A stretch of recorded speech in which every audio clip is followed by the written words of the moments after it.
iba lamaNazaretha ke liyakhula ke la entsheni kakhulu. It is exceeding bounds.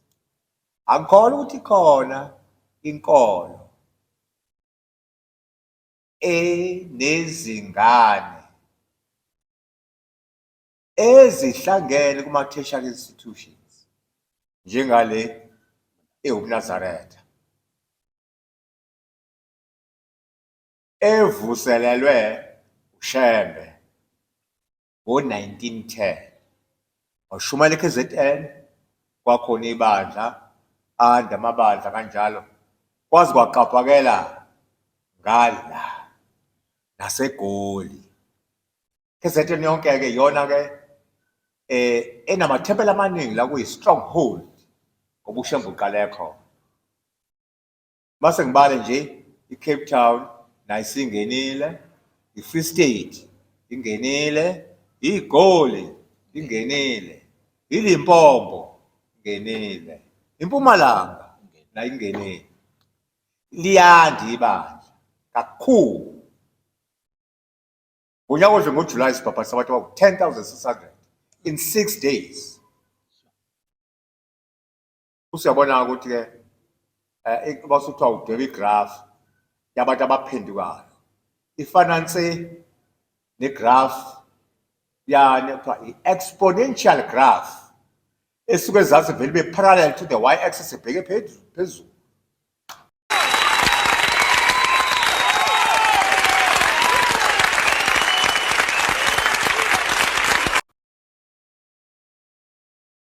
Lo umvangeli uDlamini walapha eCape Town, iTemple liphuma kulo kusethanda nani khona lapha eCape Town. Lo ngapha eduze kaMvangeli umfundisi uNgidi use-KZN eMaqadini. Ithempeli asuka kulona isesazisweni Temple number 2 ungene izitsha uma usuka EBuhleni uhanjwa phansi ubhekwe entabeni. Umfundisi uNgidi njengamanje ulana e-University of Western Cape.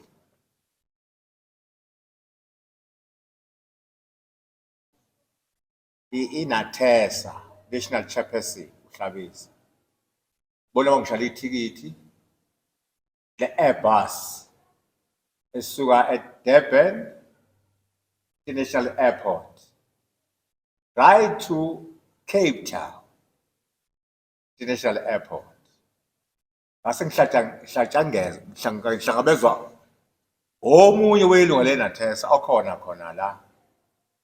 Wasithatha ngemoto wazosibeka la. Laba abanye-ke basaphumile-ke sihamba nabo.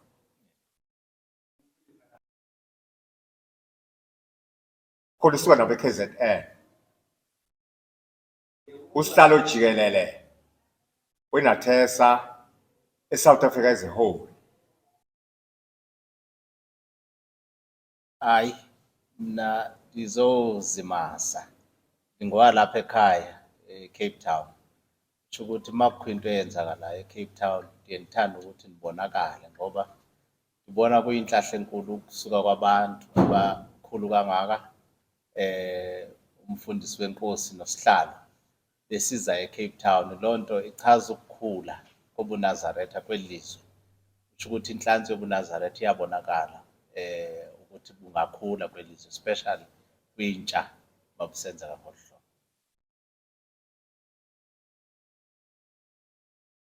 Inhloso kuzalana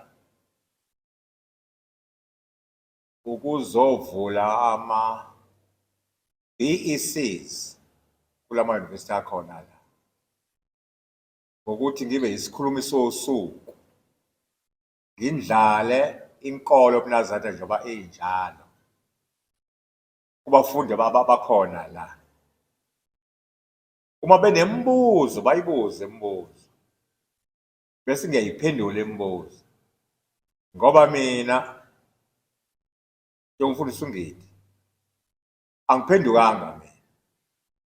Ngizalwe nabazali abakholwayo. Ngakhula ngaphansi kwenkolo ngangena ebhungwini,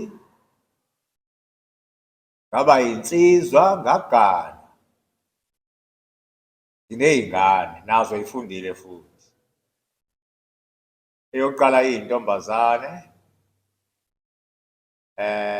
iyi-lecturer in one of the TVET colleges KZN. She holds a master's degree. She is doing now a PhD. I last born, she's an electrical engineer.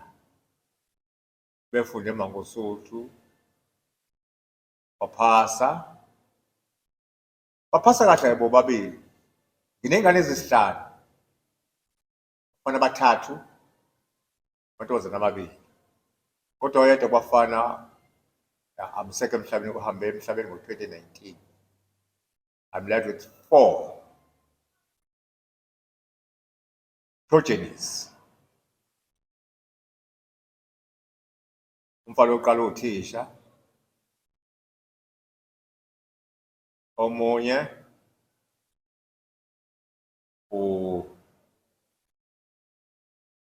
usebenza kule genge lena yama-ambulance. Omunye kushoneleke, ocela u-engineer, njengamanje amukho la KZN. She is in Pretoria, wenze electrical engineering.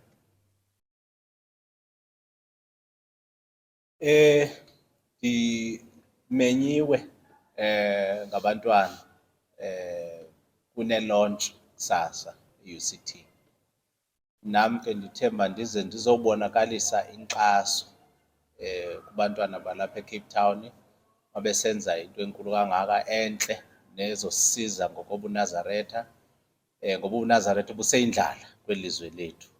So ndiyayijabulela kakhulu into eyenzakalayo, nokuthi ke futhi ke uba umfundisi mayefika apha eCape Town afike bekhona abantu amkeleke naye azive futhi emkelekile. Amen. Ebandleni lamaNazaretha kunezinhlangano zentsha zihlukene kabili. Khona intsha elapha ne-primary up to high school ebizwa ngenabasho. Kuzoba khona intsha ela e-tertiary ebizwa ngeNaTeSA. Igama NaTeSA li-acronym.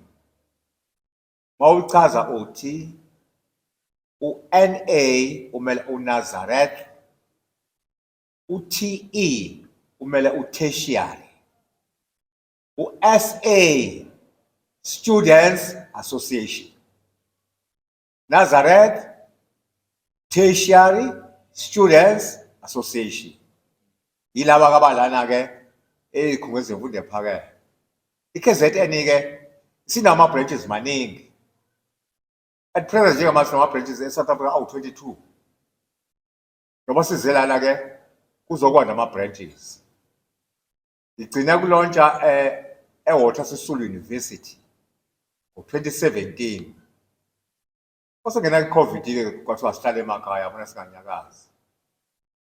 Sakhululeka ke lapho ke ingakho ke namhlanje ngiyingalana.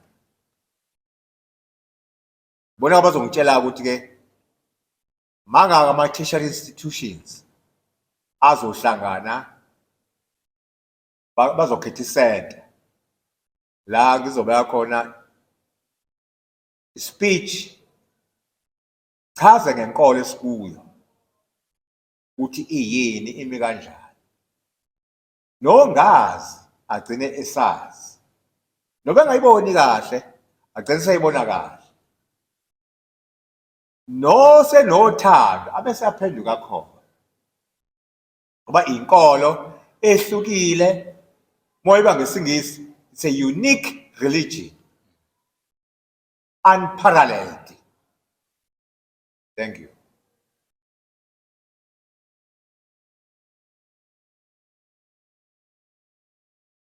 Phela mina ngiyaxoxa nelokhozi nesigungu esiphezulu sani seNaTeSA, national structure ngoba njengoba ngiyila kukhona kuthiwa i-BEC, Branch Executive Committee, ye-institution ngayinye.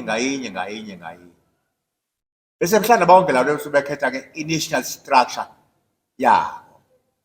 Okuyiyona engibrifa ukuthi umfundisi ngesikhathi esithiso endaweni ethile. Uma soka lapha eCape Town nje sesobhekela impompo nabazoyisho idate ngalena ukuthi-ke siyanini khona sokwenza into efanayo. Iba lamaNazaretha-ke liyakhula-ke la entsheni kakhulu. It is exceeding bounds. Angikholwa ukuthi khona inkolo enezingane ezihlangene kuma-tertiary institutions njengale UbuNazaretha evuselelwe uShembe ngo-1910. Washumayela KZN, kwakhona ibandla, amabandla kanjalo, kwazi kwaqaphakela ngala naseGoli. KZN yonke-ke yona-ke enamathempeli amaningi la kuyi-stronghold ngoba uShembe uqale khona. Mase ngibale nje iCape Town nayo isingenile, iFree State ingenile, iGoli ingenile, iLimpopo ingenile, iMpumalanga nayo ingenile. Liyanda ibandla kakhulu. Ngonyaka odlule ngoJulayi sibhabhatisa abantu abawu-10,600 in 6 days. Usuyabona ukuthi-ke basuthiwa udweba igraph yabantu abaphendukayo. Ifananise negraph yani kuthiwa i-exponential graph esuke ezansi vele ibe parallel to the y-axis ebheke phezulu.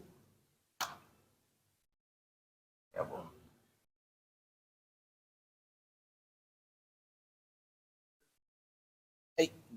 Ikunikeza amandla nokujabula okukhulu. Njengoba nje nawe uyazi ilizwe apha eCape Town kubi kakhulu, kodwa ndizame ngayo yonke indlela ukuba ndibe khona apha namhlanje. Isizathu salona ukuba ndibonile uba angekhe ndikwazi ukuphoswa into enkulu kangaka ukuzoxhasa abantwana, ngoba itsho ukuthi inkolo yobuNazaretha kufikelele istage sokuthi mayikhule nalapha eCape Town. Nathi inhlahla siyogcina siyizuzile, kuyabonakala.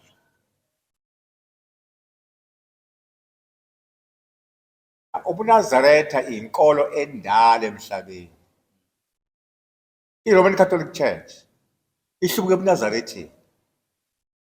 Kwathi ku-Roman Catholic Church kwakhona abahlubuka, kwaphuma o-Presbyterian, kwaphuma o-Anglican, kwaphuma oWeseli. Inkolo yokuqala emhlabeni ubuNazaretha. Kwathi-ke ngokuqhubeka kwesikhathi base buyacindezelwa, bagcina buqedwa bubulawa, kwahlasela amakholwa abulawa kuleya minyaka leya. Ngoba uJesu Kristu efika emhlabeni ezalwe ekhula, uJesu uzalwe kukhona ubuNazaretha, naye waba yiNazaretha, nabafundi bakhe baba amaNazaretha, njengoSamsoni eBhayibheli uyiNazaretha. So yaqedwa-ke le nkolo yangafuneka, iqedwa inkolo yabahedeni, abulawa amakholwa, ngoba singathi yashabalala. Wafika kuShembe ngo-1910, wazoyivuselela, wayibooster, wayiresuscitate. Njengoba njengamanje isiyande kangaka, iyaqhubeka. Ukuthatha nje okuncane kulo nyaka unyazi kade luseSwazini. eSwazini ikhona inkolo yobuNazaretha. Ngonyaka odlule bese Mozambique unyazi ngoJuni. Uthi bese Mozambique uthi njengamanje njengoba ngiyila ngibeka istep sokuqala ukungena ezweni lase-Afrika as a whole.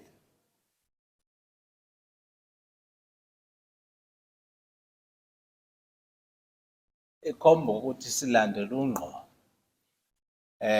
yona nje ngoba kwalapha eCape Town kunento awayishoyo eshumayela esabathini.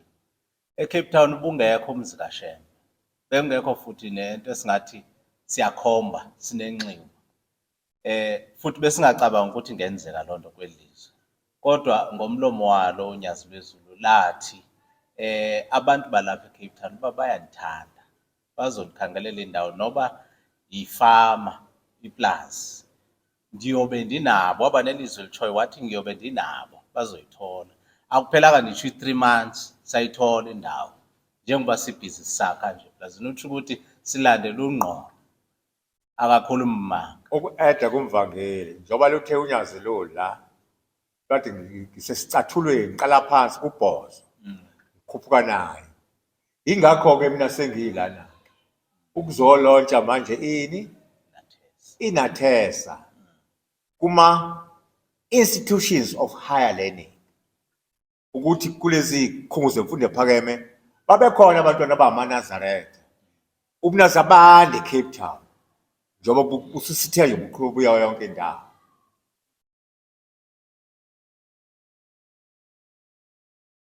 Ya ke ngiyiqedeleke.